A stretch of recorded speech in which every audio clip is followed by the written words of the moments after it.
Selamat siang, kembali berjumpa dalam program Cek Kristen sebelah ini, Gereja Yesus Yes, Gereja No. Ya, dan kali ini akan mengambil tema tentang sihir dalam gereja. Nah, apa itu sihir? Ya, saya mau menyederhanakan dalam arti kalau tersihir berarti terpengaruhi. Ya, memang pemimpin itu diukur dari seberapa besar dia mempengaruhi. Ya. Leadership is influence. Ya, kepemimpinan adalah sebuah pengaruh. Ya, keberhasilan pemimpin ketika bagaimana dia mempengaruhi. Nah, namun ada batasan-batasan yang mesti dibangun agar kepemimpinan itu sehat atau hubungan antara pemimpin dengan jemaat itu sehat. Nah, sihir dalam pengertian yang kita bahas yang ini itu bukan dalam arti klinik, tapi sebenarnya lebih ke pengertian hipnotis yang sehari-hari yang kita sebenarnya tanpa disadari kita tuh terhipnotis. Ya, bahkan ada istilah copywriting. Ya, itu adalah cara atau ilmu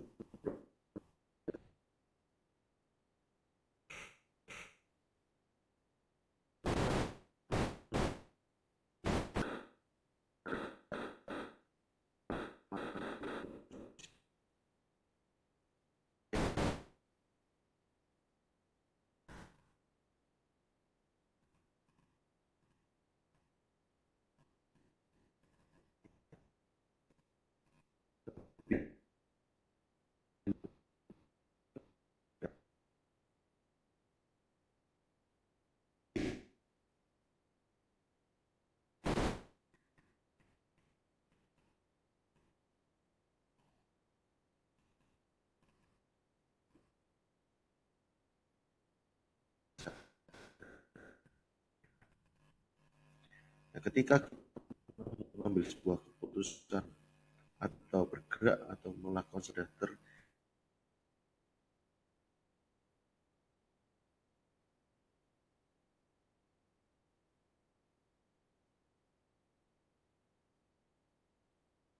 pengaruh rohani itu sendiri ketika bicara tentang Tuhan, wakil Tuhan, ya karunia-karunia yang dinyatakan.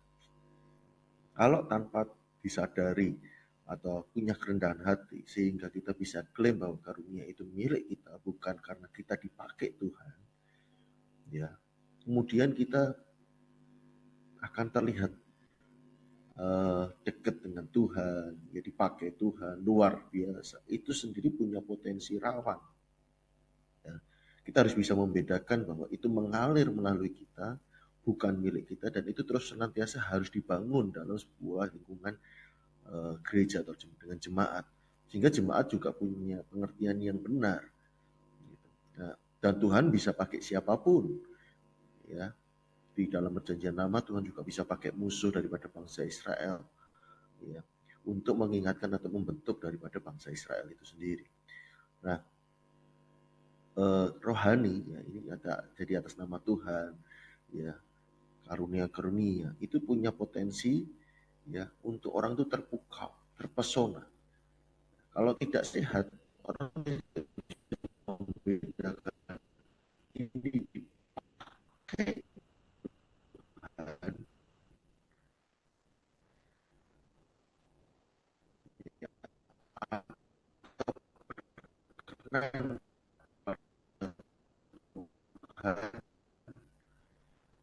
ini Tuhan atau manusia gitu, seolah-olah ini sudah malaikat gitu ya.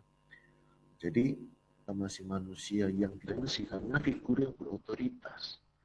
Kenapa kita tidak berhenti di tengah jalan ketika di persimpangan jalan ada polisi yang mengatur lalu lintas dan polisi tersebut adalah teman kita dan dia tanpa seragam, tetangga kita tidak berhenti, kenapa? Atau ada orang lain yang kita nggak kenal, kenapa kita nggak berhenti? Ya karena dia sedang tidak mengenakan seragamnya. Seragamnya menyimpulkan sebuah otoritas. Ya kenapa kita eh, mudah taat, mudah terpengaruh? Ya karena hidup kita itu dari lahir, ya lahir melalui sebuah keluarga, ya melalui orang tua, melalui sekolah dengan ada figur guru, Ya, orang tua kita dididik untuk hormat, taat. Ya, lalu di masyarakat, di pemerintahan, kita lahir pun juga langsung taat ya, karena harus punya akte kelahiran. Nah, kita sudah terbiasa untuk taat, kita terbiasa untuk respect. Ya, kita bertumbuh di dalam budaya nilai-nilai yang respect dengan yang figur yang berotoritas. Gitu. Nah, kita juga cenderung dengan karisma, dengan performan, dengan kebaikan seseorang, dengan jabatan kerohanian seseorang, dengan hal-hal apa yang dia telah kerjakan, kita mudah untuk percaya, kita cenderung untuk tidak lagi memberikan filter. Ya. Nah, semakin kita kagum pada seseorang, ya, ini parahnya itu ya, ditambah lagi kalau kita kagum, kita mencintai, kita ketika menghormati, kita cenderung tidak menggunakan filter lagi. Kita cenderung untuk mempercayainya. Kita cenderung untuk mengiyakan langsung segera tanpa berpikir kritis. Nah, di dalam otak manusia itu ada pikiran sadar dan pikiran bawah sadar. Namun untuk masuk di pikiran bawah sadar ada portal yang namanya critical factor.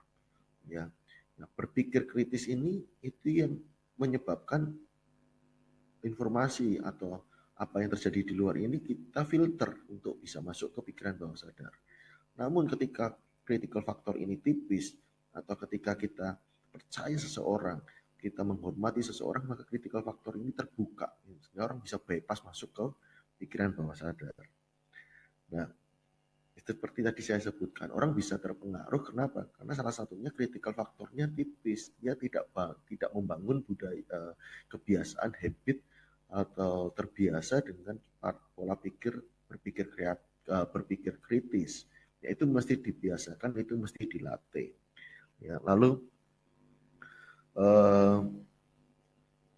ketika pemimpin mencapai sesuatu, ada seseorang kita kagumi karena pencapaiannya, kita seringkali kagum langsung pada hasilnya. Orang-orang yang kemudian tidak berpikir atau tidak menyadari bagaimana prosesnya atau tidak tertarik kepada bagaimana dia bisa mencapai di titik itu, ya, itu cenderung kagum aja gitu ya. Kita terbiasa dicekokin dengan kesaksian-kesaksian, wah dia sukses. Apalagi di sosial media sekarang kita di budaya yang akhirnya memicu kita untuk membanding-bandingkan, ya, kompetisi. Tapi kita lupa pada bagaimana dia bisa mencapai di titik tertentu itu. Nah, itu kita perlu uh, punya pola pikir kritis, ya. Kedua juga perlu pola pikir yang menghargai proses. Yang ketiga, bagaimana kita mengembangkan ini kebiasaan untuk punya teman yang lebih banyak, punya bacaan buku yang lebih variatif, lebih banyak, ya. Jadi istilahnya jangan kuper gitu ya. Kita mesti piknik yang jauh gitu ya. Kita mesti terbiasa dengan hal yang berbeda, orang yang berbeda. Kita harus terbiasa dengan beda pendapat, ya. Lalu jangan bangun kepemimpinan kita dengan model piramid, apalagi terlalu tinggi. Dan kita bangun sistem sedemikian rupa, mungkin juga dengan bodyguard, dengan prosedural, dengan protokoler, sehingga gapnya itu terlalu tinggi. Orang segan. Ya, ketika kita di puncak sendirian itu yang berbahaya. Karena orang cenderung takut untuk mengingatkan kita. Dan kita pun juga bisa memiliki problem yang lain. Kita bisa kesepian, kesendirian di atas puncak. Sementara di puncak semakin tinggi, itu makin tantangannya makin gede, anginnya makin kencang. Ya, maka kita perlu punya komunitas yang sehat, ya. Dan kembali kepada gereja, sekali lagi gereja bermasalah ketika gereja sejak awal berdiri itu sudah salah. Ya, gereja tidak dimaksudkan untuk besar. Seringkali banyak orang terpanggil kemudian merintis komunitas ketika kecil tulus, tapi kemudian gagal, ya, tidak menyelesaikan dengan baik. Ya, mengawali dengan roh, mengakhiri dengan daging. Kenapa? Karena terjebak kepada kebesaran gitu ya, menjadi besar bukan menjadi banyak. Nah, sekali lagi penyembahan tidak ditentukan untuk kita. Ya, penyembahan itu untuk Tuhan. Ya, dan itu sebuah kehormatan. Ya, karena itu Tuhan tidak bisa menyembah dirinya sendiri. Ya, kita itu makhluk yang diciptakan dari Dia, oleh Dia, bagi Dia, untuk Dia. Ya, jadi kita diciptakan untuk Dia, untuk kesenangan saja. Kita diciptakan untuk menyembah Dia. ya, bukan untuk kita. Maka ketika kita kemudian menyenangi, menyukai, bahkan dari kecil kita mestinya latih kita batasi diri kita untuk selalu senantiasa sadar, ingatkan diri kita tidak menerima penyembahan. Ya, sekali lagi penyembahan untuk kita itu adalah permainan yang berbahaya. Nah, ya tadi sudah disinggung bahwa kita harus bagaimana berpikir kritis, ya berpikir yang lebar, ya berpikir yang menghargai proses, ya kemudian small is beautiful, tetap pertahankan kecil, small is beautiful, ya bukan besar tapi banyak. Lalu bangun komunitas yang sehat, ya biasakan untuk bertanya gitu, apa yang kau pandang tentang diriku, bagaimana kepemimpinanku, bagaimana relasiku dengan kau. Ya, jadi bangun komunitas yang sehat, yang seimbang, yang mempunyai penerimaan yang tinggi, menerima kita apa adanya, sekaligus juga orang yang menyampaikan kebenaran apa adanya. Tidak ada lagi kata sungkan. Ya. Lalu eh, jemaat juga, kita sendiri juga kembangkan ya kemampuan atau kebiasaan ya, cek kebenaran dulu, cek apakah benar demikian. Seperti di Kisah Rasul diceritakan sebuah kisah dari jemaat Berea, ya cek benarkah demikian gitu ya. Lalu biasakan dialog dua arah bukan searah, ya gitu. Jadi khotbah itu sebenarnya dialog itu, dialog, ya. Biasakan kita terbiasa untuk bukan untuk mentafsir lalu oh ini saya dapat ini, saya menurut saya jadi jangan sampai juga Alkitab cuma sekedar bahan diskusi, bahan debat tapi tidak dilakukan ya. Ini situasi yang lain gitu. Tapi ketika kita untuk mempertajam, untuk menguatkan keyakinan kita karena kita digerakkan oleh apa yang kita yakini, ya dalam konteks inilah maka itu bisa dilakukan, ya bisa dikerjakan dan itu perlu gitu ya.